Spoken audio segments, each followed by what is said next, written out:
जो सूर्योपासना करते हैं वो सूर्यलोक जाते हैं, उनको सूर्यलोक प्राप्त होता है और वापस जब आते हैं तो पुनः भारतवर्ष प्राप्त होता है। जो व्यक्ति जगदम्बा की आराधना करता है उसको मणिद्वीप की प्राप्ति होती है, लौटकर कभी वो आता नहीं है, वो कभी नहीं लौटता। जो विष्णु की आराधना करते हैं वो वैकुंठ जाते हैं, उन्हें वैकुंठ प्राप्त होता है। जो शिव शक्ति और गणपति की आराधना करते हैं उन्हें शिवलोक प्राप्त होता है, और शिवलोक प्राप्ति के बाद जब वो लौटते हैं तो उनको भारत में फिर जन्म मिलता है। हे देवी, इस जगत में, इस पृथ्वी पर ईश्वर की पूजा करने का साधन, करवाने का साधन ब्राह्मण देवता है, लेकिन जो जीव इस पृथ्वी पर मेरी आज्ञा से, क्योंकि ब्राह्मणों को भूदेव कहा गया है, वो देवता जो स्वर्ग में रहते हैं, एक देवता ब्राह्मण देवता है जो पृथ्वी पर रहते हैं। जो उन्हें नहीं पूजता उन्हें ईश्वर को पूजने का भी फल प्राप्त नहीं होता। जो उन्हें नहीं मानता उसको ईश्वर को मानने का भी फल प्राप्त नहीं होता। जो उनके निमित्त नहीं करता उसको ईश्वर के निमित्त करने का भी फल नहीं मिलता। वे कह रहे हैं कि जो ब्राह्मण देवताओं को दूध, गव्य, रजत मतलब चांदी, स्वर्ण मतलब सोना और धृत अर्थात घी, फल, जल आदि दान करते हैं, वे चंद्रलोक में उनको स्थान मिलता है। और कब तक मिलता है? एक मनवंतर तक। वे एक मनवंतर तक चंद्रलोक में वास करते हैं। एक मनवंतर मतलब एक चतुर्युगी, एक सतयुग, एक त्रेता, एक द्वापर, एक कलयुग, एक चतुर्युगी, ऐसे 71 चतुर्युगी जब हो जाते हैं तो एक मनवंतर कहलाता है, और ऐसे 14 होते हैं तो एक कल्प कहलाता है। उसको एक मनवंतर तक चंद्रलोक में निवास मिलता है।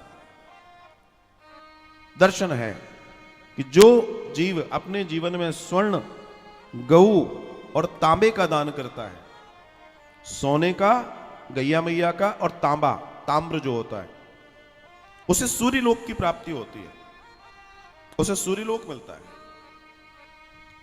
देवी, जो व्यक्ति अपने जीवन में मकान, मंदिर या भूमि के लिए दान करता है, अर्थात जो मकान दान करता है, जो भूमि दान करता है, जो मंदिर दान करता है, बनवा कर देता है, उसे देवलोक की प्राप्ति होती है, जिसे श्वेत दीप कहा जाता है। श्वेत, जो देवलोक है ना, उसकी भूमि भी श्वेत है। देवता वहां जहां रहते हैं उनके सिंहासन भी श्वेत हैं, उनके आभूषण, उनके वस्त्र सब श्वेत है, उसे देवलोक कहा गया है। जहां कई बार हमारे पितृ भी जब पितरों को भी बहुत अच्छा हम यजन करते हैं उनके लिए, तो वो देव हो जाते हैं, तो उनको वही लोक मिलता है जो पितृलोक से ऊपर होता है। पितृलोक, उसके ऊपर देवलोक। तो जो व्यक्ति अपने जीवन में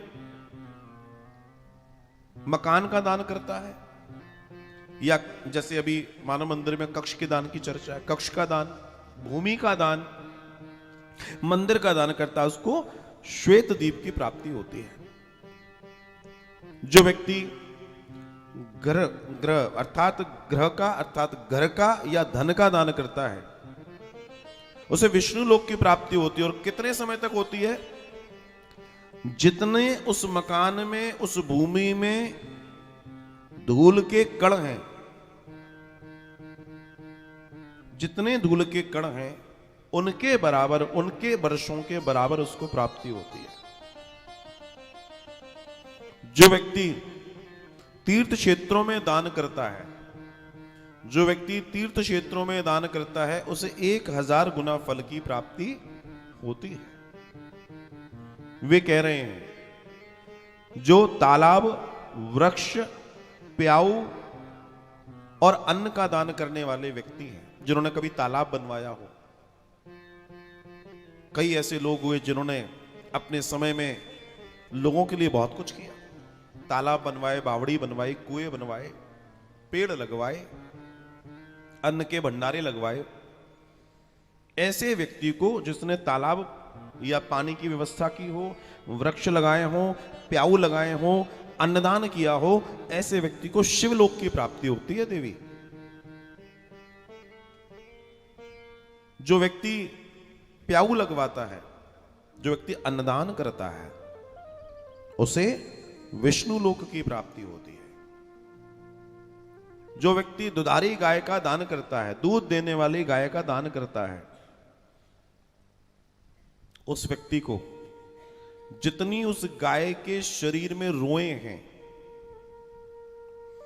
उतने वर्षों तक गोलोक में निवास मिलता है। गोलोक में श्री जी की कृपा से आप विचार कीजिए, जो व्यक्ति धाम में दान करता है उसका फल हजारों गुना है, और जो व्यक्ति बद्रीनाथ क्षेत्र में दान करता है, या जो व्यक्ति संकल्प लेता है, चाहे कहीं हो, बद्रीनाथ का मानकर, बद्रीनाथ का स्थान जानकर संकल्प लेता है, वो उसका फल करोड़ों गुना मान्य है। उसका सबसे ज्यादा गुना अगर किसी चीज का है तो बद्रीनाथ का है महाराज।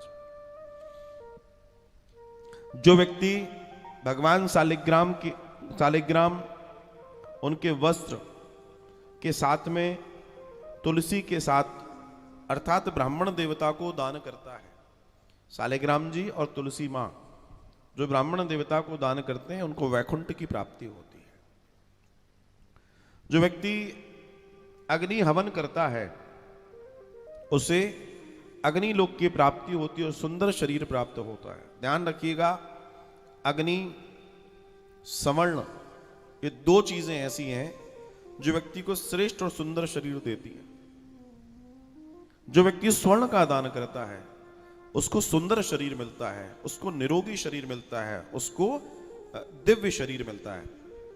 जो व्यक्ति गर्मी में छाता, पंखा, जल, मटका आदि का दान करता है, गर्मी के समय पे छाते का दान, पंखे का दान, या कभी भी कर रहा है जल का दान, मटके का दान, मटका जो पात्र जिसमें जल रहता है, उसको वायु लोक मिलता है।